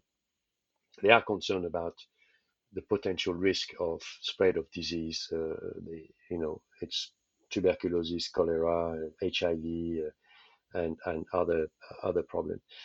Uh, but I found that the people are um, quite embarrassed. I mean, not embarrassed is not the right word, but they find it difficult to know what to do because there is, it's not like you are dealing with a group of an ethnic group or minorities or an alternative government or something. You are dealing with people who have completely different system of thinking. So they are not concerned about public health. They are not concerned about the health of their own people. So they are not interested by the same thing that what so they are not interested by public health at all. So it's quite hard actually to know what to do. And uh, and so in the recent years, since the Chinese government has uh, been, you could read this in the newspaper, the Chinese government has demanded to the Thai government to take action to try to stop those illegal centers. Then it in practice it meant that it's much more complicated for us to work and deliver healthcare to villages in that area because everything is being blocked, and so it does impact healthcare delivery for villagers and communities in those areas, and those scamming centers, those big illegal centers are spreading fast. So they are it's not only one big center, there are several centers along the border. It's growing, and it continues to grow, and they are not only around here. There are also some in the north of the border between Myanmar and China, and Thailand and Myanmar, I think. Um, so it's a real issue, and it's not very obvious to me what's going to happen to this. Um I don't, I can't really think that this kind of infrastructure, because we are talking about big buildings with roads and streets and sanitation and commerce. It's like town. You are talking about a town. So I can't understand how a town like this has been allowed to grow and without any planning in the future of what to do with this town. It's not going, I don't think it's going to stay. I don't think it's going to stay the center for illegal activity forever. It's going to be transformed into something else. Um, because there is no example in the world where you have a city which is 100% dedicated to illegal activity would remains there forever. I mean, when the situation in Myanmar one day, hopefully, Myanmar situation will improve. There will be a government. There will be, I don't know, a federal state. There will be some law and order and authorities in there. These groups will disappear. They will go somewhere else. But what will remain of the infrastructure? It would be used for something. It's not going to be demolished because you don't demolish a big town. It's like. yeah, it's very difficult to apprehend for me. But I do agree with you that this is a very destabilizing phenomenon, and it has transformed the border in a way which is uh, difficult to apprehend. In the past, if you go back to 88 or 89 or 90, the main issue around here was wood, exploitation uh, for wood, precious stones, very little drug trafficking, very little because it was not happening here. So now this has completely changed. Now with this human trafficking, it's a lot of drug trafficking and a lot of and all these illegal system, scanning system activities. So it has really transformed everything. Um, and I don't know what will be the impact of this in the long term. But for the disease, it's certainly a threat. Yes, it's certainly an issue because of the population living in those centers, in those places, coming from all over the place. You have people coming from Africa. You could see in the media when the population, when those people were so-called liberated and sent back. You had some Chinese, obviously, that went back to China, but you had also some Ethiopian, Somalian, Pakistanis. You have all sort of nationalities which are found themselves in these places, and that's for the transmission of disease and the bringing of cases of communicable disease is a recipe for epidemic and disaster. So yeah, it certainly is a concern. And the problem is that the means and the means, financial means and technical means, and in medicine and to deal with these problems is going to be harder and harder to find. So you are right to say that this is not an optimistic element in the discussion, but still, despite those problems, I still hope that we can find a way.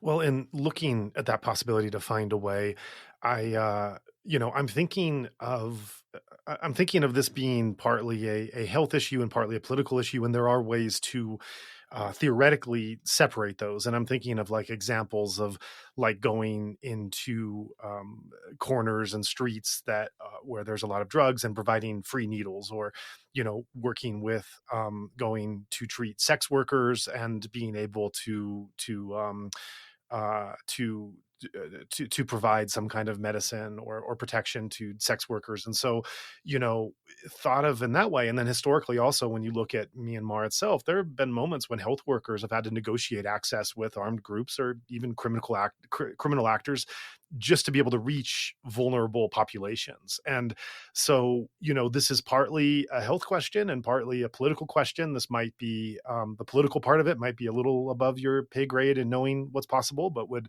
if not, would still be really curious to hear your thoughts on possibilities.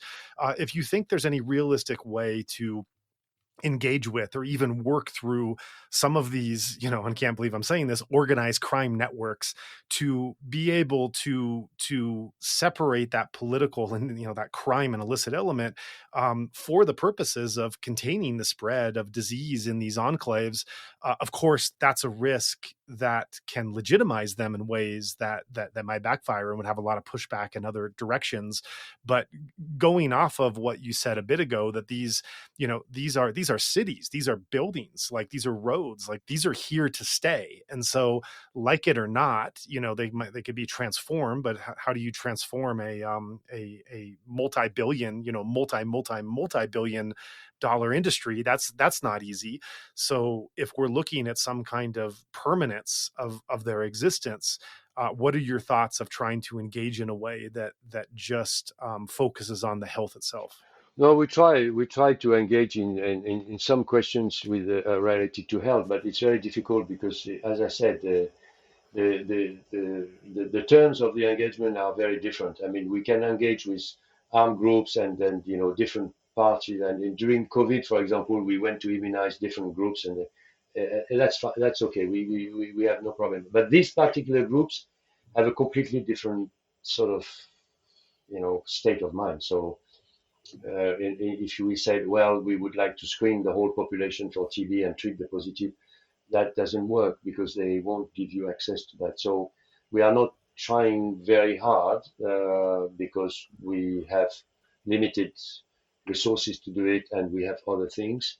But I know in Myanmar, for example, and in other countries as well, that there are groups that are working with sex workers, with drug addicts. Even in Thailand, there are people, we are collaborating with people who are treating hepatitis C in IV drug addicts because hepatitis C will kill them, so that we treat them and then try to help with the clean origin and all that stuff. So I'm familiar with that kind of approach, but except that here I found it very difficult to engage with people who are not interested to talk about health and don't really don't really care for health of their workforce. They don't seem to care. So now on the question of what can be done with this infrastructure, and you just look at what happened in Laos.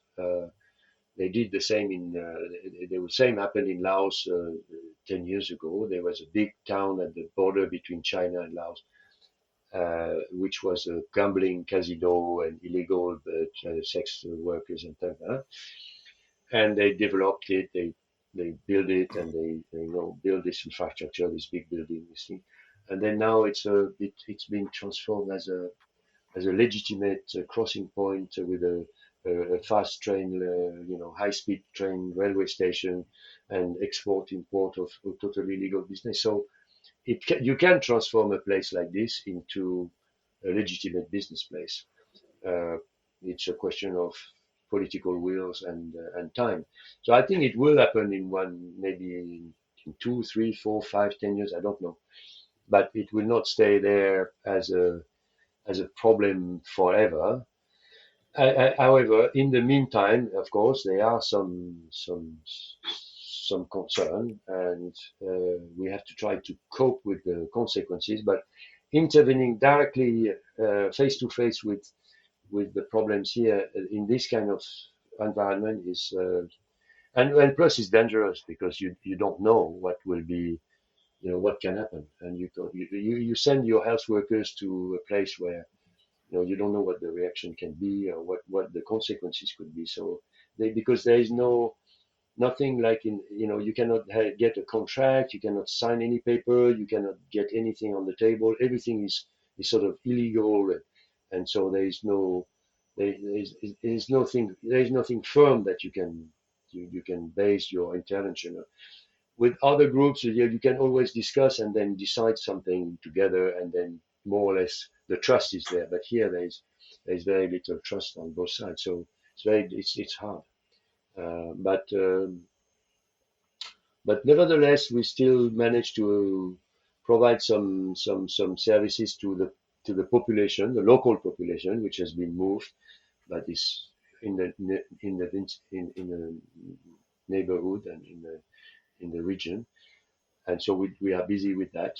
And the rest, if we are being asked to help, we go and help, or we do help. For example, in the beginning of this year, there was an outbreak of cholera, which affected some of the centers. So we help to deal with it, but it's very punctual. It's not long term. We don't try to build anything or do anything long term because it's too uncertain, too risky. Even some of the program in other parts, not talking about those centers, those illegal centers, but some other parts where we've tried to implement some long-term health program that needs stability, but in fact, it's so unstable that we have to pull out. So you are always looking at a balance, an equilibrium, a balance between what you can do and what the situation allows you to do, and you have to measure that equilibrium. And then maybe sometimes you have to have the courage or the you have to pull out. I mean, because you can't operate. For example, immunizing children, you don't immunize children in the middle of a fighting place where people are shooting at each other. You don't do that, Mhm. and so you have to balance the risk and the benefit. So the last question I have here, and I so appreciate you taking the time to have such an in-depth conversation about such wide-ranging topics that you have expertise on. And this last question is a topic that could be in and of itself a whole other episode. You've referenced this throughout, and so in some ways, we can barely do it justice by fitting at the end, but I think we have to talk about tuberculosis directly and clearly because this is another outside of malaria. This is TB is a extremely serious disease that has cropped up on the border. It's haunted refugee and IDP camps. Often as deadly as malaria, as I understand, in those early years. And then after the 2021 coup, the entire TB and also HIV programs, it essentially collapsed, leaving hundreds of thousands without treatment. And these are including patients with drug resistant strains. As I understand it, TB is a disease that demands strict months long adherence to therapy. This is nearly impossible when people are being displaced, hiding in jungles, constantly moving, to say nothing of, again, of all these funding cuts. And Myanmar's already faced some of the highest MDR TB rates across Asia. And now we have these supply chains and clinics that are breaking down further. So yes, sorry, adding more to this pessimistic outlook as we're all trying to be optimistic. But this is in context of not just one crisis, but as a recent guest discussed, and as a scholar had written on this, and I think has been overly clear on this conversation, this is not one crisis. This is a polycrisis where conflict, displacement, disease, aid withdrawal, all of these things are colliding in Myanmar's case. And so, from your perspective, what does this perfect storm mean for TB today? And what are the consequences that are risked if the treatment gaps and the drug resistance, if it continues to grow unchecked? Well, I mean, it's true that tuberculosis is more of a problem for us now than malaria is, and so we are facing more cases of TB than almost cases of malaria now in our clinics on the Thai side of the border. So the reason, well, as you have said, the reason is that there is a breakdown of services on the Myanmar side. So people with tuberculosis have to try to find treatment somewhere, and they are trying to find treatment wherever they can. So they come to Thailand. They are being treated either by the Thai system or by us, but the resources are limited. So we try to treat as many people as we can and detect so as many people as we can. Now the problem of drug resistance is not getting worse. Uh, in fact, we have about 8% of the cases which are drug resistant. So it's been stable for the last 10 years. It's not getting worse, at least not yet, as far as we can see. Now, I don't know about other part of Myanmar. They could be, but in the small part that we see, which is on the border here, the problem of multi-drug resistant tuberculosis has not got worse. But having said that, tuberculosis is still a very serious problem worldwide because it causes the death of more people than any other infectious disease, more than malaria, more than cholera, more than Ebola, more than any other disease, more than HIV. And the problem with tuberculosis is that it's airborne. So it means that if somebody with tuberculosis is traveling by plane or by car or by on the SkyTrain in Bangkok or elsewhere by train somewhere, and you are sitting next to that person, you could very well be contaminated. And everybody can get tuberculosis, whether you have been immunized or not. You can get it, and so because the BCG vaccine doesn't protect you against being infected with tuberculosis, it protects you against the meningitis, so the brain part of the involvement of your brain into the disease, which is a severe concern. But TB itself, most of the time, will affect the lungs, and it will be gradually. It's a long term disease. It can take years, and finally it will kill you after all your lungs have being destroyed. So it's a very it's a disease that impacts a lot of the society everywhere in the world, but especially in Asia. And it's difficult to treat because it's even in the simple form of TB, which is not multi-drug resistant, it takes 6 months of treatment. Now we have some treatment 4 months, but it takes months of treatment, and that's a logistic problem because I don't know if you had to treat yourself for a sore throat, or some sort of infection. But taking 1 week of antibiotic is already difficult.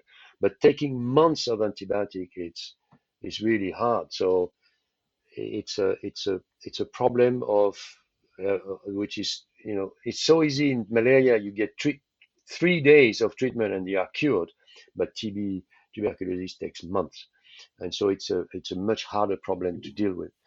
And the breakdown in services and the breakdown in health system in Myanmar, of course, is it's a contributing factor.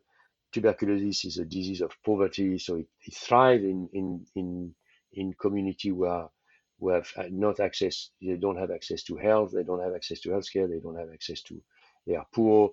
They are struggling. That's a perfect storm for tuberculosis. So I think that if I put myself into the position of the Thai health minister or foreign affairs, or then I will look at the problem of Myanmar mostly in focusing on this kind of problem, tuberculosis, and this kind of infectious rather than even malaria, because malaria, the Thai knows very well how to deal with it. But tuberculosis, once you have people being infected with tuberculosis on your border and in your country, that's a real hard one to deal with. So we are being supported by the Global Fund to treat as many cases as we can. We offer them treatment. We have sanatorium system where we keep them, we give them food, we give them shelter, we treat them for 6 months. And it's a heavy program. It works. People are getting cured. They go back to their work. They go back to their family. They are cured. But it's heavy and it's not cheap. So if funding is being cut, what will happen to all these TB patients? I have no idea. I think that tuberculosis will explode again, and there are some specific problem in the center that you mentioned before, those scamming center, those illegal casino center where people are being inside rooms where they are working all day long doing their work, but they contaminate each other. So we have a lot of cases of TB among this population as well, and that's a threat. That's a very clear threat to to the local population and to the population in the region.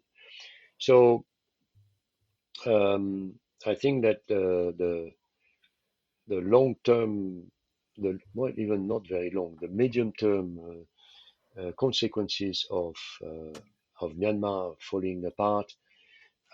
If you look at diseases, it's quite clear that tuberculosis and some other disease, especially the childhood disease, but also cholera and some typhoid and other disease, are a big threat to the stability of the region.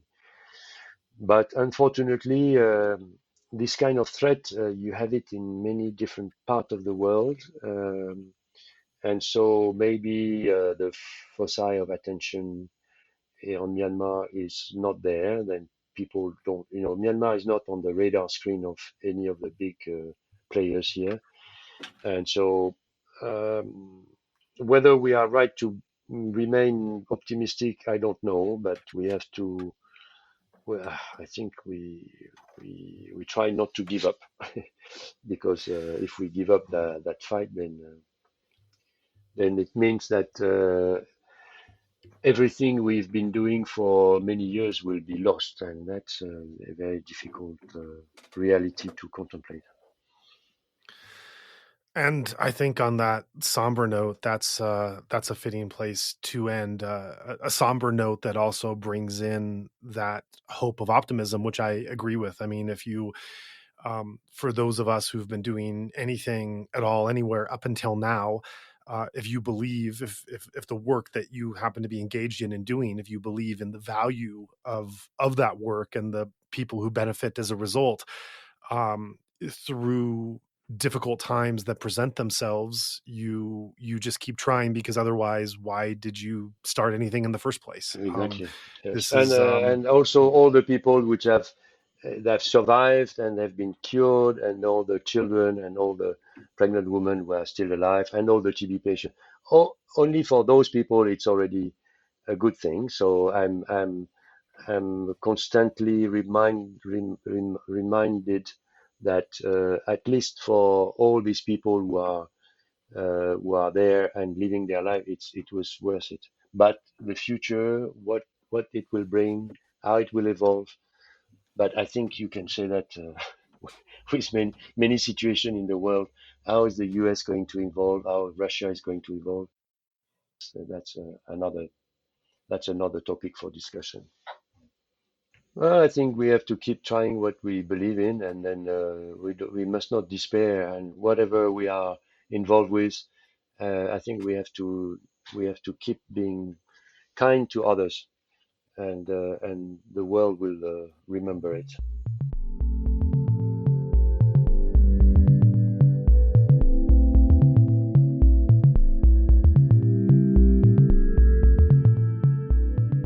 Before we sign off, I want to take this opportunity to sincerely thank those of you who have chosen to contribute to our wider Better Burma nonprofit mission.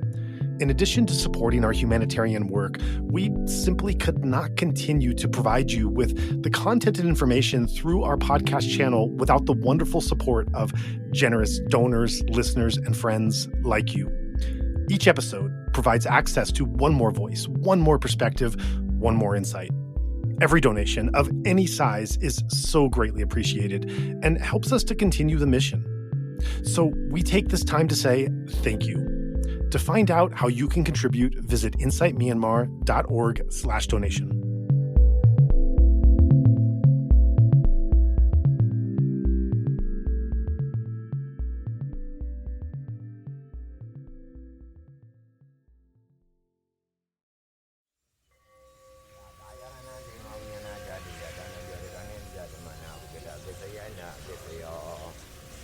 Ora ba yara nanga ya unya na da do ya danan bi ganen za da mana we gara be sai ya na be sai yo ho ba yara nan da da yara nan na yara nan ya da yara nan boda ba yara nan no